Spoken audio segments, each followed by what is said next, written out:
and welcome to another edition of the Richard Lewis Show. And it's a bit of a departure to what we usually do this time around. What we're going to be doing is we're going to be talking to somebody who is aiming to tackle a lot of the problems we've seen in esports and Counter-Strike in general. I'm talking about doping. I'm talking about match fixing. I'm talking about, I don't know, other dubious shit that goes on. And what we've got a guy called Ian Smith. He's a specialist lawyer, and he is starting something called the Esports Integrity Committee that is designed to tackle all of these problems. But don't just hear it from me. Ian, first of all, in your own words, tell us a little bit about your background, your experience, and what exactly the Esports Integrity Committee is.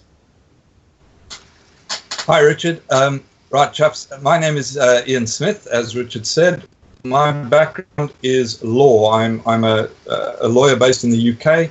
I've been in traditional sports law for about 20 years. I was in private practice here in the UK, in London and Bristol for about 15, 16 years, running a sports department for a large partnership. I then went in-house after having worked across a range of sports as the legal director of the Professional Cricketers Association. So I basically advised the players and the association in English domestic cricket and international cricket, so the England team, which may not mean much to people in esport, but here in the UK and in other parts of the world, it's a pretty big deal.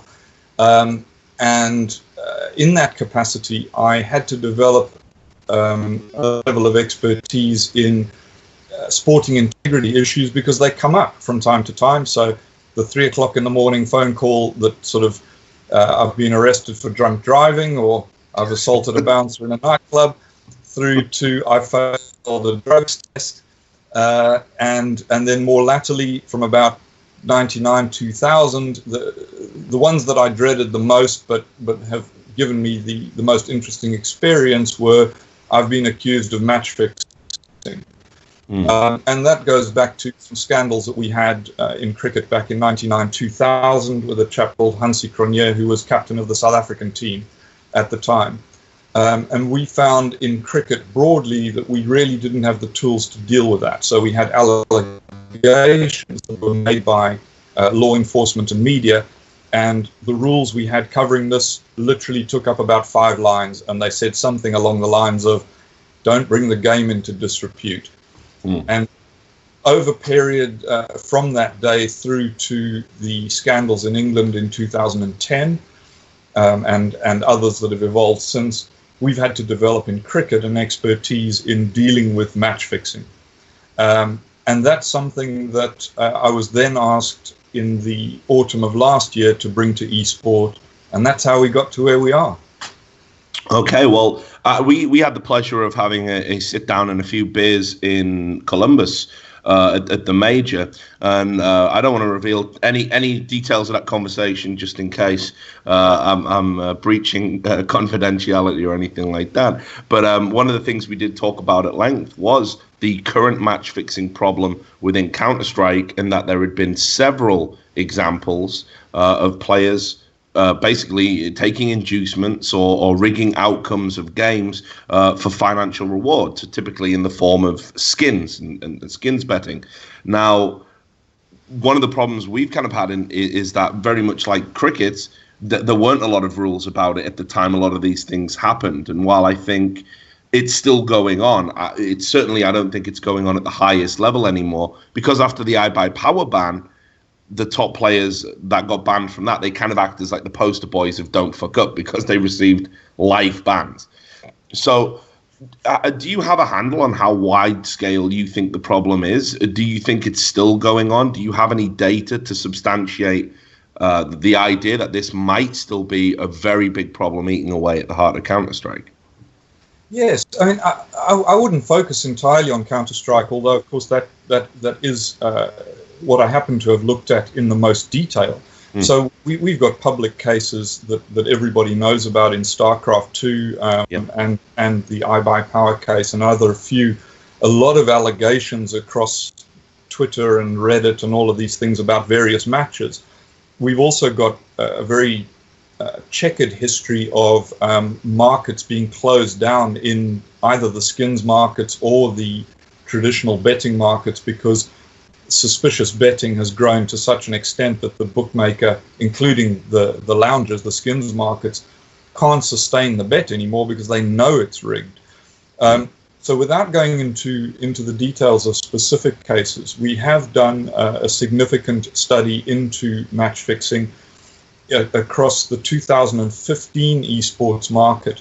Now, that there wasn't a lot of traditional betting in 2000, certainly at the beginning of 2015 in esports. So the most obvious reflection of gambling in esport was the lounges, the skins betting. For us, in the early part of the year, that was the best evidence. And I suppose I better backtrack one step just to make clear to everybody who's listening is that the reason we're talking about gambling at all is that match fixing, the vast majority, I mean well over 90% of match fixing is betting fraud. There are other reasons for fixing matches, but they are very rare. The vast majority across all sports are rigged because people are trying to make an unfair profit gambling. What would those reasons, type of reasons be? Okay, so often in traditional sports, you've seen people match fixing in order to swap league positions to that sort of thing, where a team is facing relegation towards the end of a season. They're playing a team that's already safe but mid-table, to whom the game means nothing, and the relegated team effectively pays or somehow coerces the mid-table team to lose the match. It's pretty common, particularly in Eastern European football or Greek football. There's a strong history of manipulating leagues. I mean, you've seen teams dropped out of Italian Serie A for doing that. Yeah, and there is precedent for that in Counter-Strike. There used to be match manipulation for the ESEA invite slots in North America. So I came across a bit of that. But to put it in context, you're probably talking about less than 8% of match fixing worldwide being for reasons other than betting fraud. So we're really looking at betting fraud here, which is why I'm rabbiting on about the markets, is that what was clear is that when we examined suspicious betting from last year, is that because esport is relatively new in the betting markets, we could explain most of those bets, of those suspicious bets, by just the bookies getting it wrong. They are developing an expertise. So where, say, if you're betting on football, you've got, and I mean soccer, I'm conscious that you're in Atlanta, where you look at betting on football, you've got 40 years of betting history there. So the bookmakers have this vast amount of data to tell them who should win and therefore what the odds ought to be. Whereas in esport, that isn't the case. And so you're relying on much more ad hoc measures to set your odds at the beginning. So what we found is that a lot of suspicious betting was simply the bookies getting it wrong. The was being ahead of the bookies in terms of their knowledge. And often it was because there were late subs into the teams. You're aware, obviously, that at the sort of mid and lower end of Counter-Strike and other sports, there's a lot of substitution of team members late in the day for various reasons. And it can come down sometimes to just, people knowing that a guy's just broken up with his girlfriend, he's heartbroken and can't see the screen properly. That last minute kind of knowledge often manipulated the market so that it looked suspicious. As soon as we examined the relevant matches, it was clear that this was not match fixing. It was just an adjustment.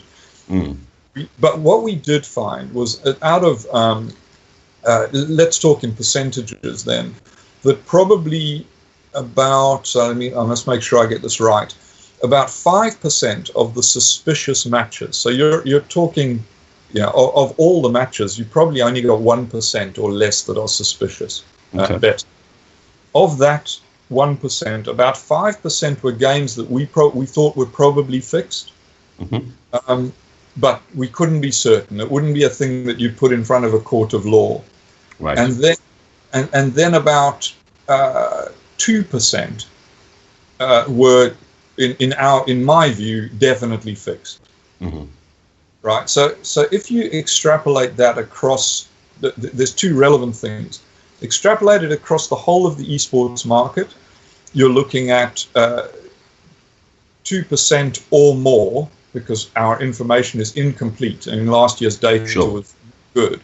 2% or more of matches that were fixed, where I'd be pretty certain that they were fixed. But that's 2% of suspicious bets.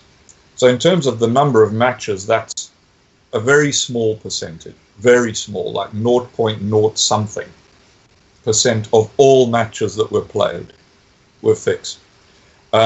Now, the factor that's important there is that last year the legitimate betting market was probably only about $250 million. Mm-hmm. Now that may sound a lot to some people, but in gambling terms, that's nothing. That means the black and gray markets that operate primarily in Asia were probably running at 10 to 15 times that size. So you're looking at an overall market of $2 to $3 billion. Wow. Again, that sounds like a lot, but in the world gambling terms, that's not major. What is major is that esports is the fastest growing area of gambling in the world. By a mile, the fastest sports betting there is, fastest growing. Now, what that means is, these are projections from Forbes magazine, this isn't me just sucking it out my thumb, is that the legitimate market, that's licensed, regulated gambling, will grow to about $23 billion by 2020. So less than 4 years' time, we'll be looking at 20 billion. And current trends, that means the overall market, so we throw in the black and gray market, you'll be looking at $200 to $300 billion bet on esports. Wow. That's a lot. Now that's when it starts getting really interesting for people that we don't want interested in esport. This is when the mafia, organized crime, triads, yakuza, whatever you want to call them, this is when they get involved, because now it's worth it. Now you've got individual game markets that can be manipulated for $100,000, $150,000, $200,000. That's worth investing in. At the moment, you can win $8,000, $10,000, $12,000 if you're lucky. That's for organized crime. That's not worth the investment. Yeah. But surely it will be, and this is what we're worried about, and why it's a strong impetus for the creation of the Esports Integrity Coalition for ESIC. So let's just have a look at punishment here, because I know you've dealt with cases where what you've been looking to where you've represented people who, like you say, you've had that phone call at 3 a.m. and it's like there's going to be a news story in the papers tomorrow about me. I've had some dubious conversations. It's going to come out that I've been involved in fixing a match. What do I do? And I know one of the things we talked about in particular was the iBuyPower ban, and how they received a life sentence from competing in Valve tournaments, which was similarly echoed by other tournament organizers in the space, because obviously nobody wants to get on Valve's bad side. No one wants to be in their ill graces. So I'm guessing you're not a supporter of lifetime bans for one-off instances of match fixing, because it feels egregious to me, and as somebody that believes in the fairness of law and due process, I imagine it would feel egregious to you also. Yes, I think the circumstances in which a life ban is justified are minuscule. They're very rare. We have, I think, 2 in cricket, where you've got enormous histories of match fixing behind them, and even in one of those cases, I didn't agree. So this is very much a personal view. What I think is indisputable, though, is that any sanction should only be dished out after due process. I very much believe in the principles of natural justice, and what those effectively say is, one party says, I believe you committed a crime or an offense, and I'm prosecuting you for it. What natural justice says is that I, as the accused person, have the right to defend myself, to have my say.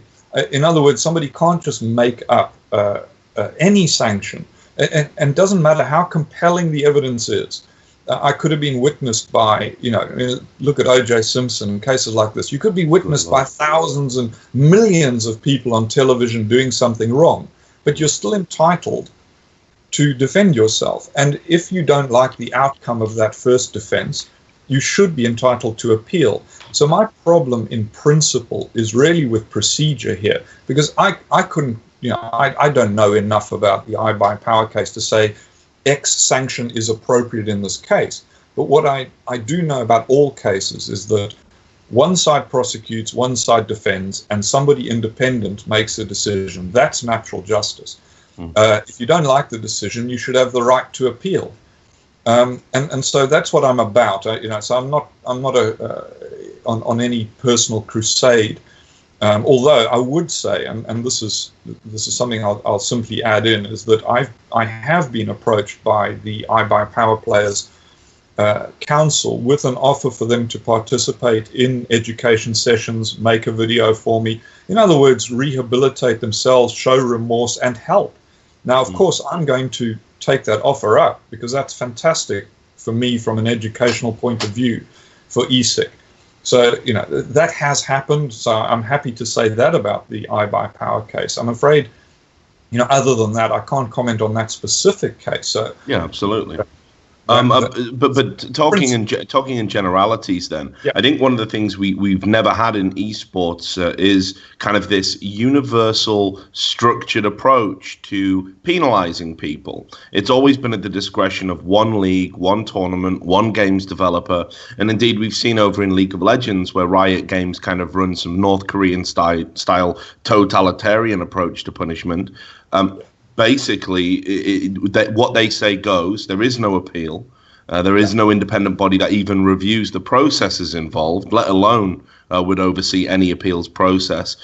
And it's just wildly inconsistent. I mean, even localized within that one game, it's wildly inconsistent. Some people receive a slap on the wrist for poaching players, other get kicked out of the league altogether, or certainly or receive 1-year bans. It's all over the place, and it's very much the same in Counter-Strike. We simply do not have a kind of overarching approach to punishing people, and we don't have set penalties. So what would you say would be appropriate for match fixing? I mean, is there something that ESIC wants to introduce? Yeah, absolutely. Because of course you're right, and I think that the difference here, without getting on the case of any particular publisher or league for the way that they deal with these matters, is that the key is that it's inconsistent. It's developed internally in each organization, and there's no particular coordination between them, which is of course true of the whole industry. This is not a sport in the sense that that there's a governing body sitting at the middle enforcing a set of rules down through a pyramid. This is somebody who owns the game. So it's a bit like, owning the javelin or owning the hammer that somebody throws. You can take it away. So Riot, from a legal point of view, Riot, Valve, Blizzard, EA, any of these publishers, they own the game, and therefore they can choose who they let play or don't let play as a commercial proposition. But as soon as you put that into a sporting context, it doesn't really, because it lends itself to unfairness and criticism. And we only have to look across, the Reddits, the Twitter, the YouTube, the blogs, the streaming around this issue to see that at the moment these publishers are taking a great deal of criticism for the way in which they're acting. Now, what I'm trying to do, and this may take some time to do, is put some independence and arm's length and natural justice into the system, so that these decisions are also ultimately made following a proper, fair and open process where somebody has the right to defend themselves. And the sanctions that are suggested within the ESIC codes are those that are reflected in traditional sports. So, as I've said, my background is from traditional sports, and what I'm looking at is creating sanctions that align with the sort of sanctions you'd expect to get if you were a football player or an Olympic athlete or a cricketer. And the one thing that you do get life bans in those sports, but they are exceptional. What you tend to get, certainly the the benchmark for match fixing is a 5-year ban. It can be more than that. Now, of course, it's serious. And the last thing on earth I want people to think is that a lower sanction means that you don't regard these things as serious. I certainly regard them as serious. It's just a question of what's proportionate to the crime, in inverted commas, that's being committed here. And I don't think that the life bans that I've seen have always been proportionate to what's actually happened. And I think it also needs to be tempered with the fact that in esports, you know, like 5 years, it may as well be a life ban. I mean, that's like the life cycle of a lot of games that come out. Yeah, and it's exactly the same in traditional sport. It's very rare. I mean, we're seeing the Pakistan team have just arrived here in England for cricket, and it contains one of the people in that team was an 18-year-old bowler who was banned and went to jail for fixing here in England in 2010. He's just finished his ban at the beginning of this year, and is back in the team. But this is the first time that I've ever seen somebody return after that sort of ban. But that's because he was 18 when he was so young, when he was banned. So it's extremely rare, and in esport, I suspect it would be more or less impossible to come back after a 5-year ban. Yeah. Let's talk a little bit about doping. You know, and again, I know we've talked about this, but look, I made my views very clear about doping in esports. So first of all, I've been going to esports events for a long, long time. I've seen multiple people taking supplements that they believe are going to help them improve, primarily things like Adderall, but also recreational drugs as well. It wasn't uncommon for a lot of cocaine or amphetamine to get passed around at certain events. And, you know, like, I mean, while I wouldn't say it was widespread, I'd certainly say there wasn't, it wasn't like it was a very niche thing. You know, there was a period, I would say, between 2009 to 2012, where I don't think I went to a LAN event without seeing someone taking something. Yeah. So I've never really thought it was a problem, because equally the people I saw taking those drugs, they never won. They weren't the champions. You know, they were never the guys that like finished even in the top 3 a lot of the time. So I don't see this sort of cause and effect of taking these supplements and becoming world beaters. Equally, I don't believe there's been any studies done specifically to esports that would say Adderall is a performance-enhancing drug or cocaine is a performance-enhancing drug. I don't think necessarily those are going to be the drugs that we would like to outlaw moving forward when you look at the development of things like nootropics and that kind of thing. But anyway, so I'm kind of against the idea of using the WADA ban list in esports, especially given it has things like marijuana and stuff like that on there. So what do you think of doping? Is this a problem? Because I know ESIC obviously will be kind of having some say in that and acting appropriately. Okay, yes. I don't regard it as a major problem, but I do regard it as a problem. Certainly, it's one of the ways of cheating, the same way as a software hack or an ISP attack, a DDoS attack, cheating to win. Now, some of that, of course, is just ridiculous perception. So if anyone thinks that taking cocaine and trying to win a Counter-Strike game is just an idiot. Equally, playing stoned, you're an idiot. It may feel better, but it isn't actually better. And as you say, I mean, the chances of somebody like that actually winning are practically zero. However, there are drugs, and you mentioned the ADHD drugs in particular, Adderall, Ritalin, that sort of drug, that would certainly assist in your concentration. So what, and I would add as well that I completely agree with you regarding the WADA list and the WADA procedure. It's not appropriate to esports because it seeks to create a uniform set of prohibited substances across all of sport, which the vast majority of which are completely inappropriate to esports. So, for example, if there is a kid taking steroids because he wants nice big pecs, I don't have a problem with that. You know, he may be being an idiot, he may be taking steroids inappropriately, but that's not my problem. That's not going to make him a better esports player. what we've got to keep very focused on with ESIC is a narrow range of responsibilities around cheating. I am completely focused on eliminating cheating from esport. That's both cheating to win or cheating to lose by match fixing. Now, so if somebody is taking a substance, but that substance is not helping him to cheat, then I'm desperately trying to avoid taking responsibility for policing that, because I'm not the social judge here. If somebody wants to get stoned, I don't particularly have a problem with that, because he could do it in Denver or Seattle perfectly legally, and then fly to LA and play in a tournament and get tested a day later and say, oh, this is terrible, you smoke marijuana. Well, so what? I'm not interested in that. Now, if the members of ESIC decide that I ought to be interested in that, then clearly I'll have an argument with them and I'll do what they say, because it's a members association. It's for the members to tell me what to do.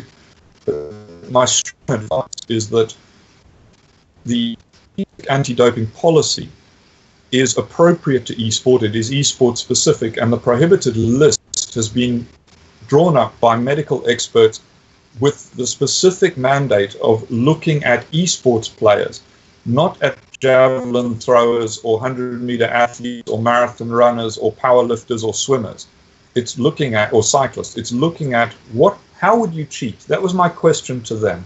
How would you cheat at esports using doping? And the answer was the list that we have published. Now that, at the moment, the only company implementing that policy is ESL. So at the moment, as far as I know, I think they still tested a couple of the IESF events. But yeah, I mean, it was quite interesting actually. It was like a classic ESL moment where I felt they just went out to get the headlines, and they were talking about how they were going to become the first to do testing. Testing had already happened at IESF, so they were the first to actually do it. Never caught anybody. Yes. I don't even think anyone's interested in catching anybody, to be honest with you, Ian. I mean, I did hear some rumors saying that people were getting a tap on the shoulder saying, look, you're gonna get a test, but don't worry about it. We just want to say we did them. We don't want to catch anybody, you know? Right. Well, I mean, that's been said over the last number of months in traditional sports as well, obviously, is that, and this is why ESIC is independent, because the minute you mix the commercial with the integrity always suffers. And we've got a million examples of this with the behavior of FIFA, IAAF, cycling, swimming. You know, historically, as soon as you link the money with the integrity, the money wins.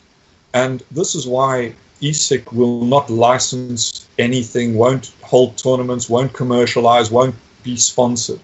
Because we can't be, if we're the integrity body, we can't be compromised because it might cost us money, but because we annoy a sponsor or because we put a top athlete out of our top event.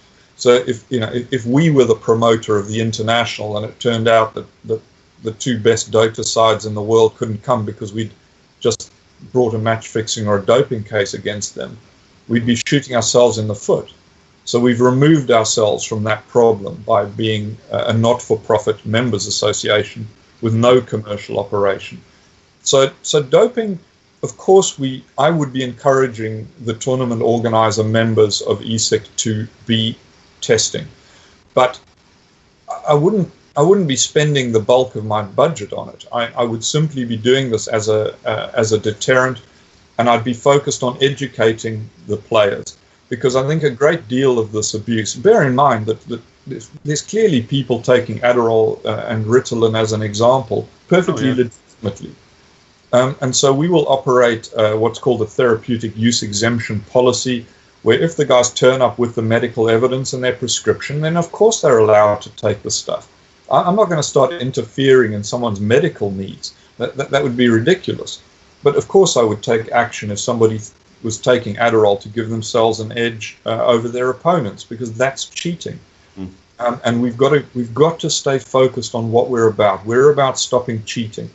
So our doping policy reflects that, and I hope that over the next year to 2 years, everybody will implement that policy. but I wouldn't pretend it's the front line of what ESIC is doing. It's just something that we're doing because it is a threat, but it's not the threat. The major threat to esport is match fixing and then cheating. Proper software type, aimbot type cheating. Well, let's talk a little bit about just how ESIC's actually going to function, because obviously it's a coalition, which suggests it's a partnership, and people are going to all come in and have equal say, equal power. I'm sure you're aware of this, Ian. I'm not going to tell you anything you don't already know. Playing nice and working together, not really esports' strong point. Indeed, a lot of businesses would rather tear down rival businesses, as what they perceive to be rival businesses, than kind of come together to grow esports as a whole and make esports a better place as a whole. So right off the bat, how is this going to work? How would somebody become a member? And more importantly, why would somebody become a member? Because I know everybody is terrified of losing control, losing dominion over their own product. Yes. Well, you've identified, all the things that I've discovered in my naivety over the last 9 months.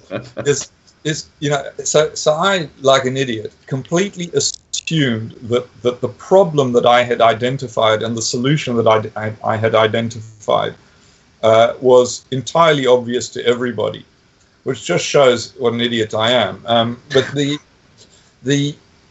you're of course right, and I think that ESIC has to be able to demonstrate its value to the members. So what we've done is kept very focused. And I know I've already said this, but what is a common problem? So not what is a problem for ESL, what's a problem for Valve, what's a problem for Ubisoft, because they all have different and multiple problems and multiple resources and issues, and certainly they all have different priorities. What I've done is identify the common problems, which is what's the threat to esport, and that is very much cheating and doping as a form of cheating, ISP attacks as a form of cheating, and match fixing as a form of cheating. Those four things, and our whole program is aimed at those in a way that I hope can't be criticized. What can be said about it is we can do this ourselves. We don't need ESIC, all right? And obviously, to date, most companies have taken that view. Most noticeably would be Riot, because they have a very, and I think quite, a good enclosed system. Now, that has good and bad points to it in my personal view, but that's a company that kind of looked at the problem and said, right, we're going to take this on. Other companies have looked at the problem and they don't like the problem, so they've looked away and done nothing about it. And there's, of course, that whole range from total engagement to the complete desire not to engage at all. So what I found, my solution to that is to present a logical case for what we're doing, which is that it's a benefit to the whole of esport and it's cost effective to band together to create some consistency. In other words, the one thing that's undeniable about esports is that it needs to professionalize.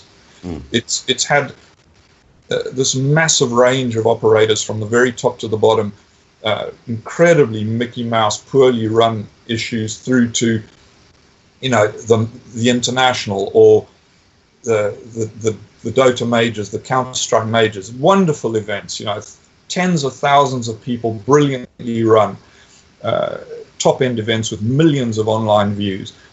But it's a hell of a range. I've seen other stuff that would make me go even grayer. And so I'm, through force of personality, I hope, and logic, over time, I will convert people from their current skepticism, which I completely understand, to their acceptance that this is the right way to go. And I think people can work together, but we've just got to overcome that initial skepticism. So when I made this proposal to ESL, for example, they grasped it straight away and jumped in. And but for them, it has to be said, but for ESL, this would not exist. Because I couldn't have devoted the resources to it without the support of ESL, because I effectively gave 3 days a week to this for the last 9 months, which in reality means 5 days a week, because there's no way you could do this in 3. And ESL paid for that when nobody else was going to, and that's a hell of a thing, because the reality is, I think, that if I hadn't been doing it, I've not noticed anybody else doing it, and I think every company would have recognized the problem internally and implemented an internal solution, which means that you'd have 50 different solutions. So if you take the position of let's say a decent top-end Counter-Strike player, so let's take Luminosity as an example team here.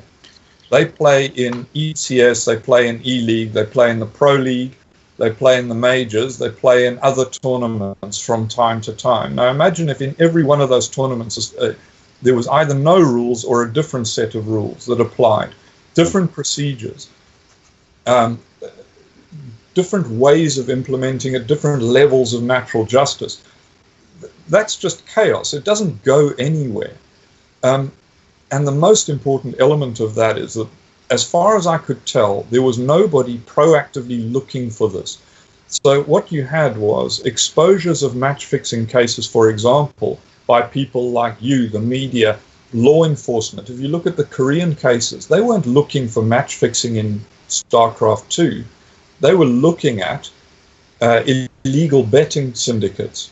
And they found in that investigation a connection to StarCraft players, top-end StarCraft players. It's like Wayne Rooney getting arrested for match fixing here in football. It's serious, but it wasn't. Nobody was looking for that. Kesper wasn't looking for it. And what ESIC does in conjunction with Sport Radar is we look for it. We are actively looking for betting, suspicious betting, so that we can identify where the problems are before they arise. So we can talk to teams. I can easily see a situation where we know that a match at least is attempted to be fixed, and we can talk to those teams before they play that match. But at the moment, I think that's the compelling proposition, is that every company, whether that's Faceit, MLG, ESL, DreamHack, Gfinity, StarLadder, they could all implement their own solution here. Mm-hmm. They could spend, I don't know, £100,000 putting together a system, getting lawyers to draft rules, putting together a disciplinary panel, appointing, an integrity person, all do it themselves, and they could do that. But I don't believe that's the sensible approach. And I hope that ultimately I can persuade them that that's the case. It's interesting that you talked about how ESL have been instrumental in kind of bringing this along, because I'm sure you're aware of this also. Kind of sentiment towards ESL, I would say, while it's not at an all-time low, it's probably just a little bit above that. And this is predicated on what appears certainly to be continual attempts to create a Counter-Strike monopoly, the latest of which seems to be the WISA organization, and they've talked a lot about how what they want to do is they want to be almost like a governing body for esports. It's the World Esports Association. They want to have teams involved. They want to have a player representative involved.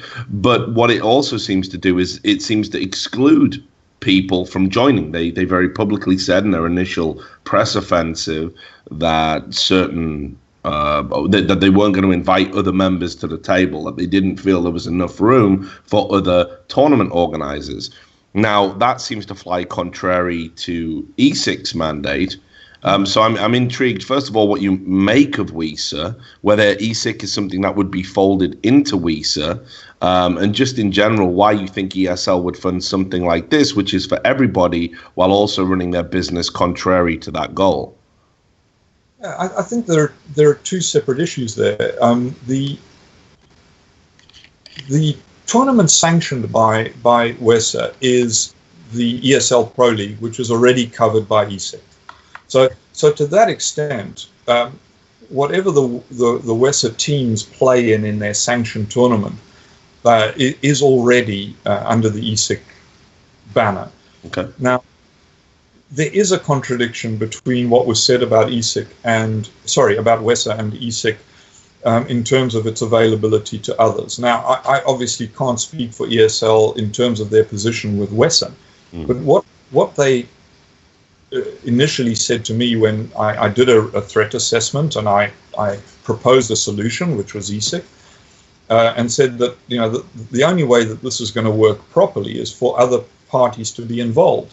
And I never got any pushback from ESL on that at all. They never once indicated to me that they don't want, for example, MLG or Faceit or anybody else to be involved. But of course, I became conscious. Remember that, of course, I came from outside of Esport. Yeah. So I've been quite surprised over the last number of months, and in particular around the WESA launch, with the amount of hate that I observed on social media around this, because my experience of ESL personnel and tournaments has been positive. But then, but equally, I've been to the Columbus Major where you and I met up, and I thought that was a great tournament. I've been to DreamHack Summer. I went to DreamHack Austin. Fantastic tournaments. So from my point of view, the anger towards ESL that I've seen online, I can't really relate to, because I've not experienced them doing anything that seemed to me to give rise to that.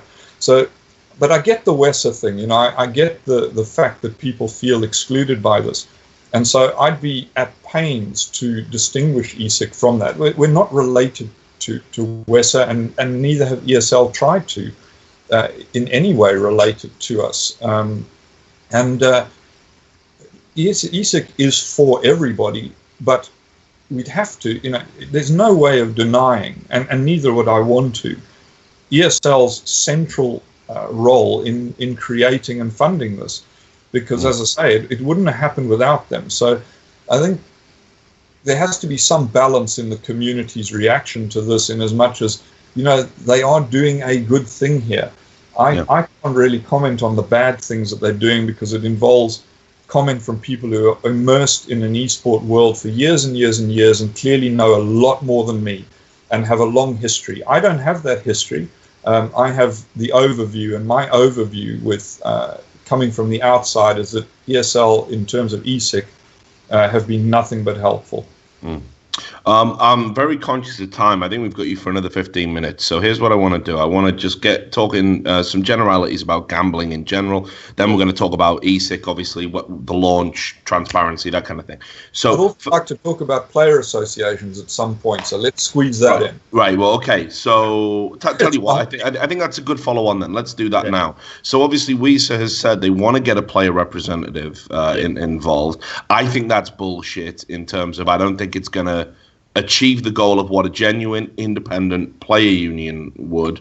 I've advocated for player unions. I even tried to start one, and then unfortunately I got into an altercation with a player, and that kind of put the kibosh on it, because how can I say I'm for player welfare if I'm simultaneously getting into fights with them, So there is like basically a Skype group which has had some crossover between Dota 2 players, Counter-Strike players. But then, in my mind, and I've told the players this directly, they're using it for chicken shit stuff. It's just small time. They use it to get like a bowl of brown M&Ms and not actually real fundamental fucking rights that they need to protect themselves. So what do you have in mind in regards to a player association?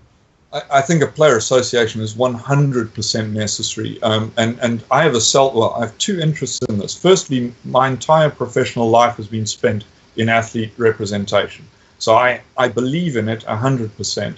The other element of it is that I see in the ecosystem that I've witnessed so far that the players are not getting the deal they ought to get in esport across the board, because they are unorganized. They have no concept of their own power and value. And look, that's an exaggeration. Some of them do, and I think Counter-Strike is the most mature grouping that I've seen. But they're a million miles off where they should be. Now, in terms of the WESA setup, I don't really know what the athlete association relationship is deemed to be, but my ideal, and again, this is a personal view, I'm not speaking for anybody else here, but is that if a credible player association arose, then that is what WESA should recognize as their player association body. In other words, don't do what the say the International Olympic Committee or WADA or the IAAF do and appoint a commission, because an athlete's commission always looks like a soundbite body of nodding dogs. They always just look like, well, we've chosen the famous people, not the good people. So they always go for the name above the guy who actually is an expert. And then they appoint them. And I'm saying this as a guy, I sat on the United Kingdom Anti-Doping Athletes Committee for 5 years. So, and I'm not criticizing any of my colleagues on that commission, but it's the idea of commissions that I hate. It's the idea that you get that somebody appoints you instead of the athletes electing you. I think that, and don't, I know somebody's going to come back and moan at me about the International Olympic Committee's Athletes Commission on the basis that they're elected, but that's a complete sham. The reality is that player associations are the correct representatives of athletes, and that esports athletes across all of the esport titles, but probably should be focused initially on Counter-Strike simply because they're the most mature and organized group, should form a player association. And the way to do that is quite simple. There are experts, guys who have been in athlete representation in traditional sport for decades, who are waiting to help these guys and can guide them. Now, I would do that job, except I'm now the policeman. You can't, unfortunately. I can't. A year ago, I would have jumped on that because I was looking for more things to do within that sphere. But unfortunately, I'm the wrong guy now, but I know the right guys. And I just wish the players would focus on this for 20 minutes and get their act together. Because, for a start, I'd like a player association to consult with about these rules that I'm imposing on them. I hate the idea that I come along as ESIC and say, hey guys, these are the new rules, like it or lump it. I'd be far, far happier if I come along to a player association and say, guys, I'm thinking of imposing these rules. Do you want to have a look at them, take some legal advice, and come back to me with what you don't like? Let's have a discussion, let's debate, let's consult. And that way, I at least hope that you end up as a player happy with what we're doing, instead of just chuntering away. And then, next thing we say, these are the rules, and then Twitter's filled up with a bunch of guys going, what a bunch of crap. I don't want that. I want people engaged, but at the moment, there's no one to engage with. Well, that's the thing. No figurehead really to reach out to. Yeah, you'll have gathered this is a hobby horse for me, but I think it's also important for the industry because the players are the product. They are the product in esports. They are everything. Without the players, there's nothing. There's a bunch of guys at my level of expertise playing against each other, and you really don't want that. Yeah, I couldn't agree more. And again, I'm pretty sure once this show goes out, I know all the players watch my stuff, and I'm pretty sure people will reach out to you, and hopefully we can go into the latter quarter even of 2016 with a players association in place, because I've said it for years. Right now, players are not getting their due. And I sit with team owners, and team owners say, Richard, you paint us out to be these shady, awful human beings, and we really look after our players. And they seem to think that, hey, if we give them an increase in salary now and then, we're looking after them. It's complete bullshit. It's literally, I mean, I have personal friends that own teams, but I think they give their players a raw fucking deal. And certainly that's just step one on the sort of this pyramid of people who will try and fuck players out of what they're owed. But anyway, I've seen good and bad, but in terms of traditional sport, the contractual structure that underlies esport is very poor and really poor. And I think that a very quick story, I once said this to the then commissioner of the Indian Premier League, which is the biggest domestic cricket league in the world, said, you guys need a player association. He literally said to me, don't worry about that, we look after our boys. And I said, it would be a hell of a lot more convincing if it was one of your boys telling me that. Yeah, exactly right. So, yeah. So look, I just wanted to pick your brains just very quickly, and then, like I said, we'll end on the good stuff, and that's plug-in ESIC. Just about gambling in general, because I know you will have seen this class action suit that was announced. I think we went over it a little bit in a previous podcast, me and Sam. But basically what's happened is this is the start of the floodgates, in my opinion, towards regulation for skins gambling. And I guess essentially skins, as long as there's a monetary value attached to them and you can sell them for cash, they're effectively a cryptocurrency, that kind of thing. So what we've seen is somebody has been fleeced, lost skins, and they have now started a class action suit against Valve directly, saying they are facilitating illegal gambling that this individual engaged in, both as a minor and as an adult. And while I don't think that case specifically will go anywhere, I think what it does is it opens the floodgates towards regulation of skins gambling. So your thoughts on this? Because I one of the things I've proposed is, for pro players, if you remove the monetary value associated with skins, you remove the temptation to throw for skins. So by this, I mean every pro player has just access to every skin. They can't sell them, they can't trade them, but they can use them in game. And in fact, they can't actually receive any skins because there'd be no need to, because they would have them all. So to do that, they would. So and obviously, all pros should have their accounts kind of monitored and tracked. It's just a rough outline for an idea. But anyway, what do you think about this and the regulation of skins? Yes, look, this is very heavily in Valve's hands, because if you remove the link between cash and the skins, you solve the problem immediately. The only issue that's then left over is the underage gamblers becoming hardened gamblers, albeit not losing any value or cash. As soon as you remove the cash, the ability to cash in skins. Having said that, though, as things currently stand, skins betting is gambling. If something looks and smells and tastes like gambling, it is gambling. It doesn't matter whether there's a legal loophole involved. And currently, because skins is a currency, then skins betting is gambling in the same way as any other form of gambling. Now, the difference between any other form of gambling is, of course, that those other forms are regulated, and there are laws around them that require the person offering markets to behave in a certain way.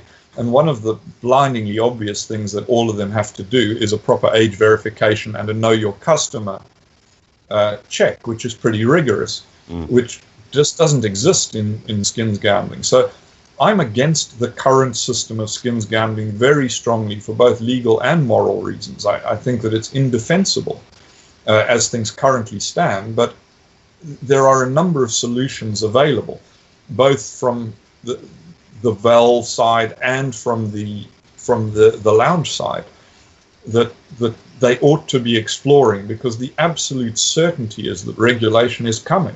Yeah. I'll give you two reasons for thinking this. Is that I was invited up to talk to the UK Gambling Commission, who are one of the world, if not the world's premier gambling regulator, to talk about esports and esports betting and what ESIC is doing. And I would say about half that meeting, which was I think close on 2 hours, was spent dealing with skins betting.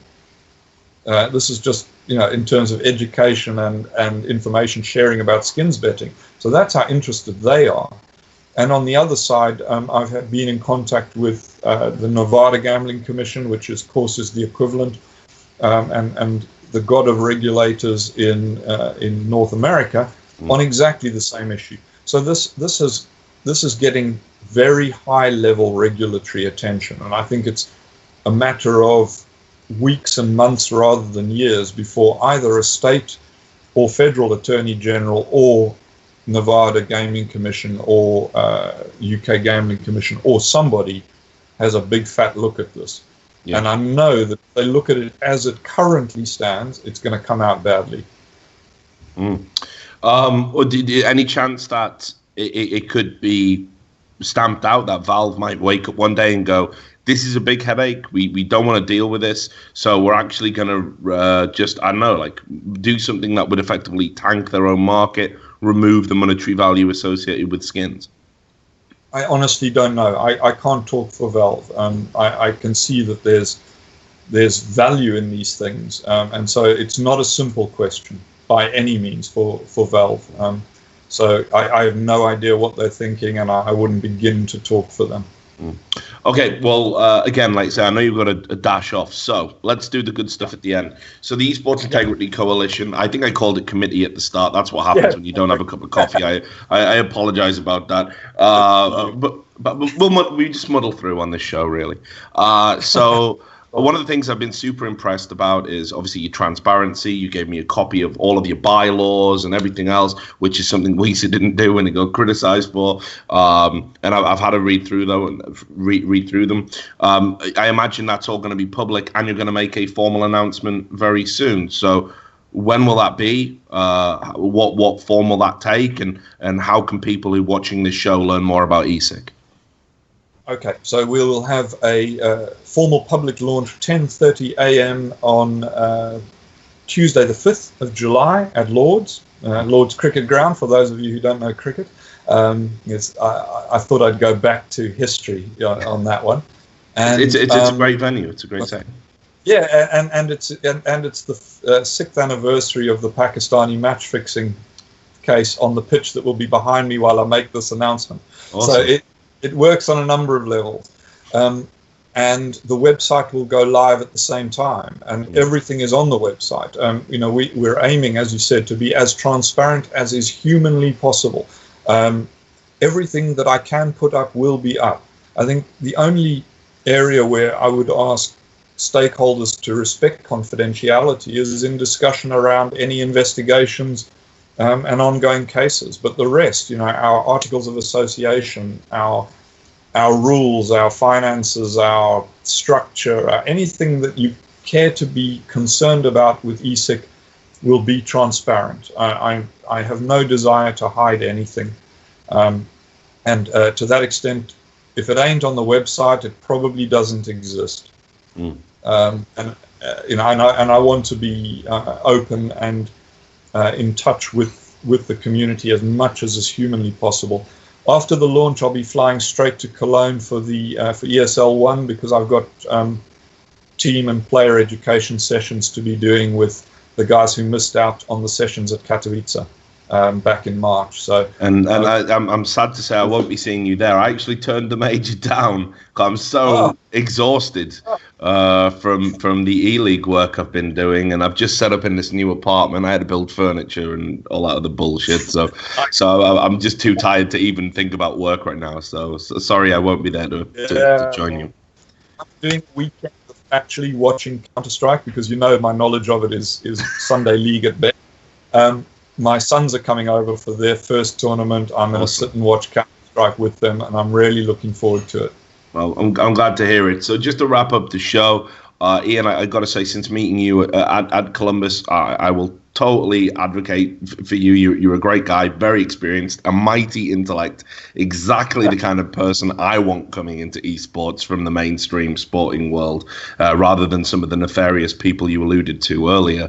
And on top of that, I think ESIC is something we've been crying out for years. I hope the community will support it, and I hope tournament organizers will get on board and see that this isn't just another money-making scam. Quite the opposite, actually. It'll most likely be making a severe loss in its first year or two of operation.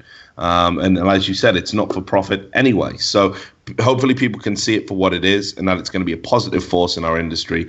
And like I said, I'll be going to bat for it, to use a cricketing term, as often as is appropriate for me. So any final thoughts before we sign off?